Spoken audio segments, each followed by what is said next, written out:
In the world of art, political turmoil can sometimes provide inspiration.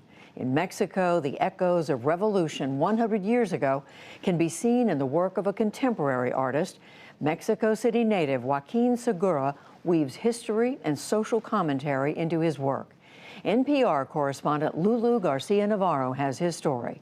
Her report is part of our ongoing arts and culture series, Canvas. Where you might see the black bars of a heavily redacted document outlined in red and black to show where the shrouded words would be, Mexican artist Joaquin Segura sees a tapestry. I mean, it's almost like Rothko. For his latest collection, Segura found inspiration in a series of once top-secret documents, thousands of pages of declassified U.S. government files about the CIA's involvement in the 1973 coup that brought Chilean dictator Augusto Pinochet to power. So this is actually the cover letter, the cover page of the daily brief that Richard Nixon received on the morning of the military coup, September 11, 1973.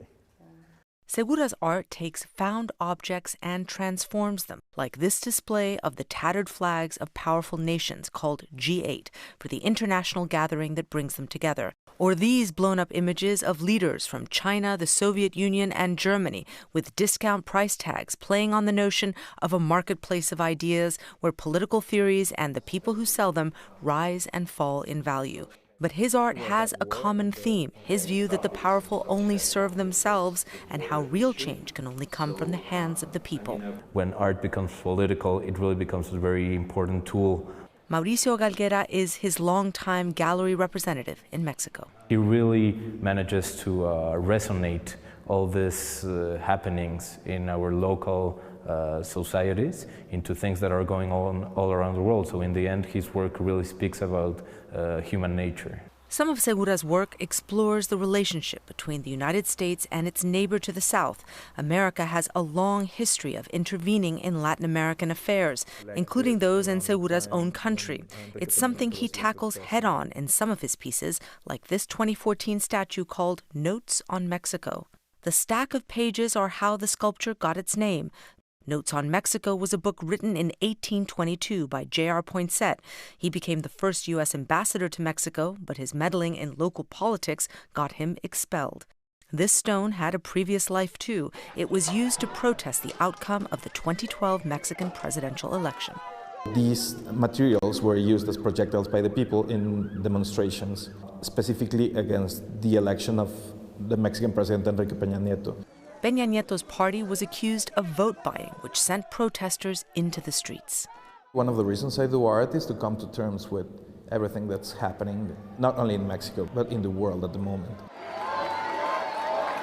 Now there is a new leader in power from an opposing party, but for Segura, the political affiliation is irrelevant. He doesn't think things will get better because of politicians.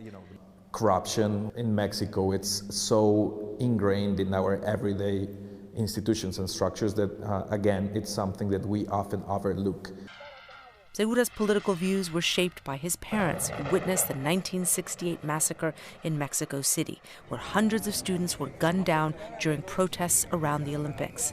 The event is seared into Mexico's collective memory, the dead still honored in annual demonstrations.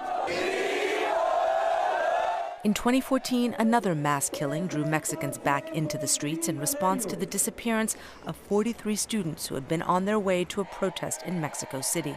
Their bodies were never found, and Mexico's Attorney General insisted all had been incinerated. But an independent report later dismissed that explanation, calling it scientifically impossible. Segura's piece, Pyre, forces viewers to contemplate the scale that would require, seen here in a San Francisco showing. You need 760 kilograms of wood, 23 car tires, and 71 liters of gasoline just to disappear one single body. It's not probable. Mexico is still trying to uncover the truth behind those 43 murders. Late last year, after taking office, the new president, Andrés Manuel López Obrador, created a new commission to investigate. Segura's skepticism of any leader's ability to solve this or any other national problems has not made him cynical, though. He's devoted to helping the next generation of Mexican artists through a 2-year training program. There's something that we are not satisfied with, and we are working every day to make that different.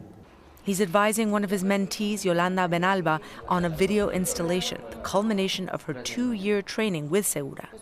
For Segura, the payoff is about much more than simply launching careers.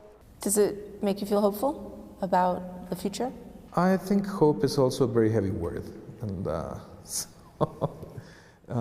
but yeah, definitely. I'm looking forward to see a different Mexico. Segura knows that history in Mexico sometimes repeats itself, but he's committed to changing its future. For the PBS NewsHour, I'm Lulu Garcia Navarro.